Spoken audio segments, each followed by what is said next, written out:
Hi, I'm Amanda Skelton, a Stampin' Up demonstrator, and today I'd like to show you how to make this lovely fun fold. It looked really complicated, but actually it's quite easy to make.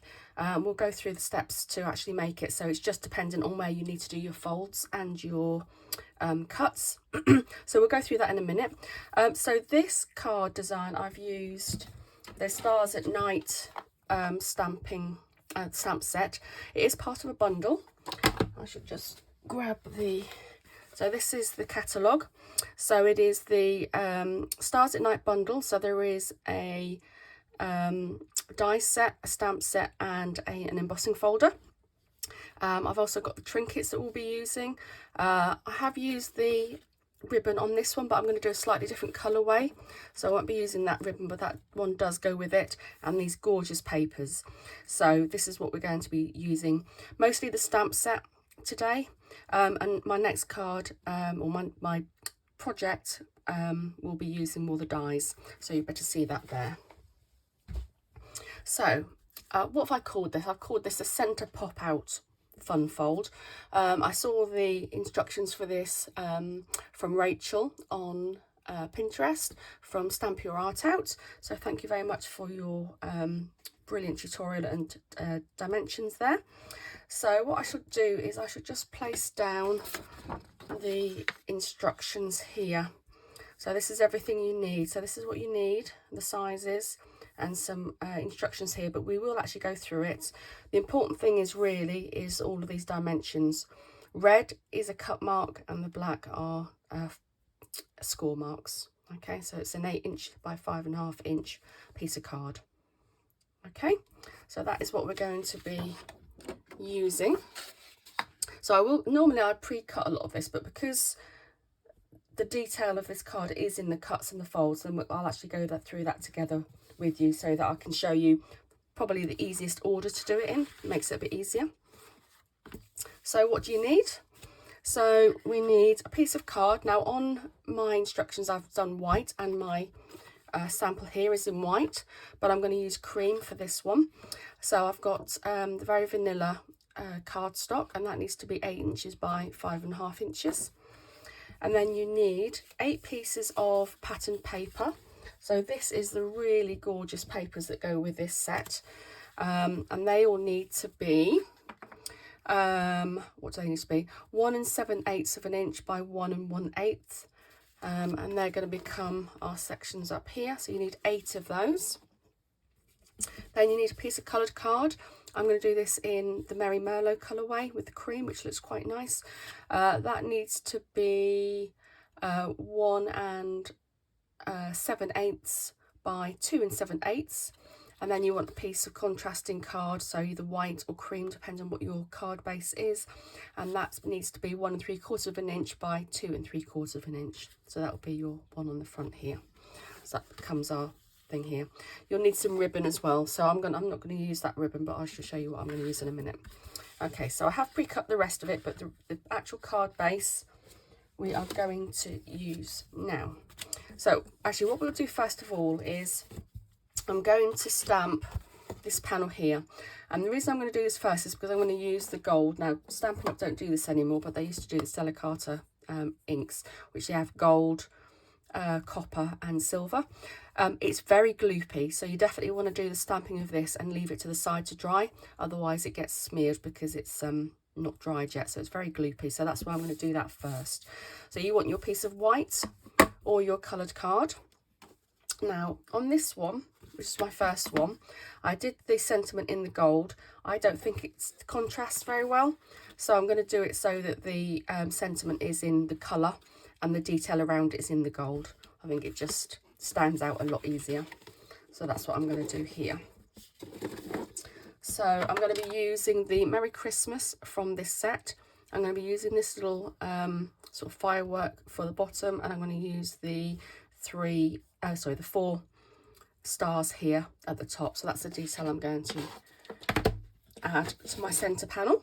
So I'm going to do the sentiment first, and I'm going to get my Merry Merlot. So this literally just fits on widthwise. You can afford to lose a little bit of the curly parts here on the left hand side of Christmas. So long as the actual right hand side of the writing goes on, you'll be okay. You could potentially make this a little bit bigger, but it just about fits on. So let's ink this one up. Right, I might have to get my head in it so I can just, she says hitting the camera, so I think that probably is about right. There we go. So I've got the right hand side, and you just slightly lose the curl at the end, which I'm not too worried about. Okay, so that's everything we need in that. And then I'm going to use the gold for the rest of the detail. So I'm going to put the 4 stars at the top.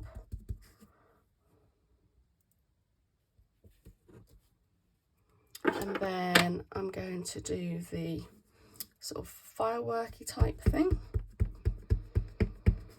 at the bottom. And I'm going to do it about halfway, so you can see roughly where the halfway line is. So it's sort of coming up from the bottom. And then the centre point is going to be where I'm going to add my ribbon in a minute. Okay, so I'm just going to leave that to the side for now so that that gold can dry. And then what we'll do now is concentrate on the base. So I'm going to get my trimmer.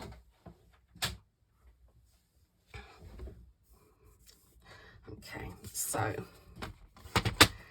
that's my cut blade, and that's my score blade. So the first thing I need to do, let me just move that out of the way before I get ink on everything.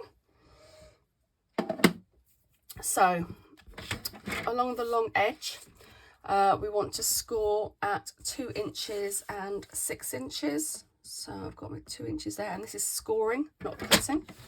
So 2 inches and 6 inches. Okay, so then the next thing I would suggest you do is turn it around 90 degrees, and what we can do is use these score marks to know where to do our cut line. So we're going to be doing this. So we've done the 2 score lines, we're now going to do the 2 cut lines. Okay, so 1 1/4 inches. So you can see up here I've got my 1 1/4 inches here, and I'm going to get my cut blade. I'm going to line it up, because you've got these lines on here. I'm going to line it up with the score mark on this side, which is about there, and I'm going to cut all the way across to the other line. And I'm just going to lift it up to make sure it's cut. It has. I'm going to turn it around 180 degrees, and again I'm going to do a cut. So it says on the instructions 6 3/4 of an inch, I think, but basically it's the same. It's a 1 1/4 from the other edge. And then again I'm going to place the cut blade, and I'm going to cut it through between the 2 lines. So there we have our 2 lines. Okay, so then you want to turn it back, so you've got the long edge here, and then we're going to do this score line, this and this score line. Okay, so I'm going to do the centre one first, so 4 inches. Again, we're scoring, so get the cut one out of the way.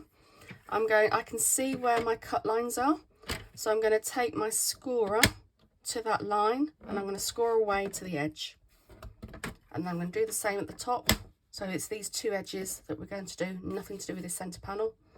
And then again, I'm going to go away from the cut mark to the end. Okay, so then the next thing we need to do is do this centre panel, and we want to do that at 3 inches. And again, I'm going to use these cut marks to know where to score in between. So again, the scorer, not the cutter. Again, I'm going to line it up with this cut edge. So this is 3 inches, and then I'm going to go between the 2 lines. I'm just going to lift it up to make sure it's scored all the way. It has. And then you're going to bring it down to 5 inches. And again, I'm going to score between the 2 cut marks. Whoops, slightly slid off there, but that'll be okay. Okay, so hopefully there you can see I've got all of my score marks and cut marks.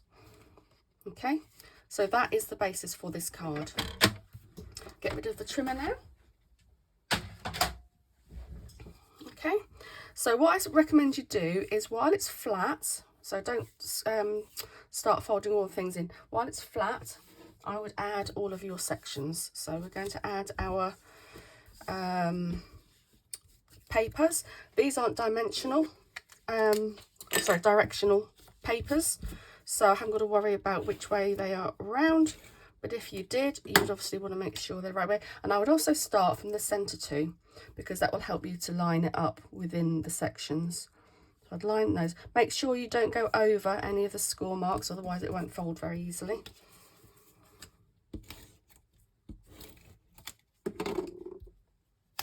So I'm going to do the top two first.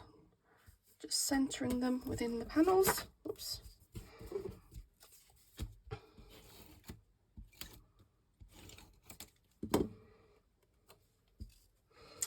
Do the bottom two.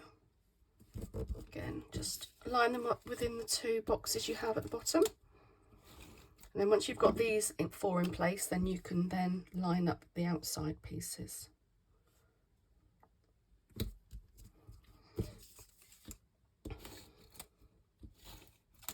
Okay, so then I'm going to do this here. And again, if you put these pieces on first, so I've got detail on this sample here where I've done this stamp at the side. So if you've got the paper on, then you know where to line up and centre your stamped image. Just makes it a bit easier to gauge how much space you've got and how to centre it.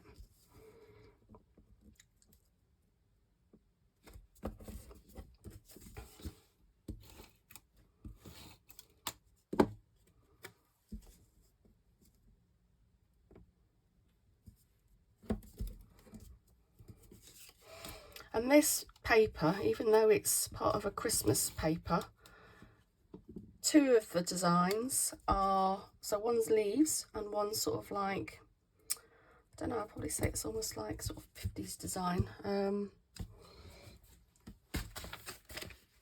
This design here, I wouldn't say it's particularly Christmassy.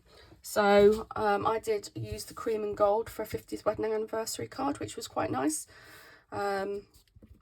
Okay, so there we have that. So what I'm also going to do is I'm going to stamp my side panels as well. So I'm going to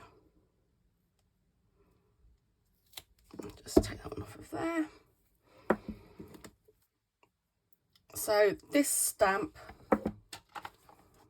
is this stamp here. So I'm going to do it so that this star is lined straight up. It doesn't matter which way round, or if you want to change the order, that's entirely up to you. I'm going to use the Merry Merlot again just to tie in the burgundy theme.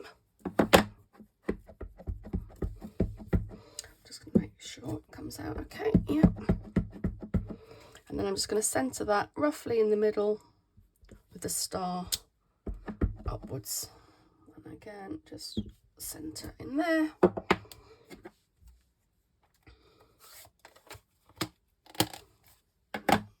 Okay, so that one's done. Got gold all over my fingers now. Okay, so what we can now do is take your centre panel that you had and glue the back of it.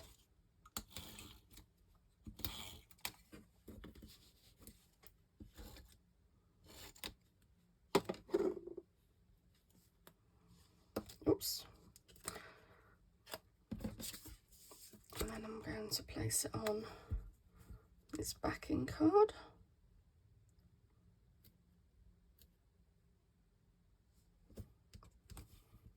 Okay. And then I'm going to place it into the centre panel here. I'm not putting any foam pads or anything underneath, because it's, when you'll see in a minute how we can fold it to post it, you don't really want to add any more layers of bulkiness to it. So I'm just going to centre that in that middle panel. Okay, so that is our main card done. So what you want to do then is you want to fold in the two edge sections. Use a bone folder to make it nice and flat. Then the middle sections at the top and the bottom, you want to just pinch that in, and you can already see how this is trying to fold as well. and then you can fold this section and turn it over to the other side and fold this section. So that is your card. So when you send it, you can either send it like that, or you can close it like this, put those two to the side, which actually I think is nicer because you actually get to see the design as soon as you open it, otherwise it's a bit hidden. I have seen on demos that you can add patterned details to this, but for me I'd rather probably write my sentiment and my message there. The other thing to add, well actually two things to add, we've got these gorgeous star trinkets. There are two sizes. There are these smaller ones on the right hand side, or these slightly bigger ones on the left. I'm probably going to add the two. So these are already sticky backed, so you can just peel those off. And I just put those in the centre of the stars that I've put on the side panels. Just a really nice touch. Again, it's picking out the gold from the papers. And you can just place those in position like that. And then my last thing is some ribbon. So whilst it's still on the reel, I'm just going to literally tie a knot towards the end of this ribbon. Doesn't have to be that big.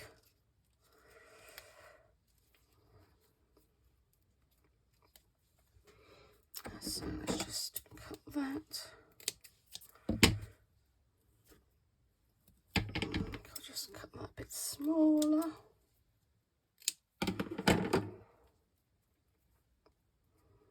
So what I'm just going to use is a glue dot. So if you've used these glue dots before, best thing to do is just rip it off of the greaseproof paper. Oops. I wanted to show that way, so that's going to be the back. I'm just going to add that glue dot, offer that glue dot to the back of the ribbon. That is now stuck to the ribbon. And then if I just open that straight, and then I'm just going to use that and press that on there. And just put that in the middle of that, and it just looks like that's a nice little ray there. And there we have it. There we have this lovely fun fold. So it doesn't take too much once you've got all your cut lines and your score lines ready, and you know what those are. Not too much effort in terms of the amount of paper and products you use, but actually I think it's really quite effective. Quite a simple card, nice and 3D. And I think that will be a really big hit this Christmas. I think I'm going to do quite a lot of these this Christmas. So I hope you've enjoyed it. As always, you can find my details and all the products on amandascraftedcards.stampinup.net. I'm on Pinterest as Amanda's Crafted Cards, so you can find me. If you subscribe to my YouTube channel, then you'll see any new tutorials that I upload, so it's worth doing that because then you'll see the items as I upload them. Hope you've enjoyed it. Like I said, I think it's quite a very effective card for not too much time or effort or product to use. And again, it's using the Stars at Night bundle, which I think again is going to be an absolute staple through the years. Yeah, I think it's really good. There's some items in there that don't have to be necessarily Christmas related. So hope you've enjoyed it, and I shall see you next time. Take care. Bye bye.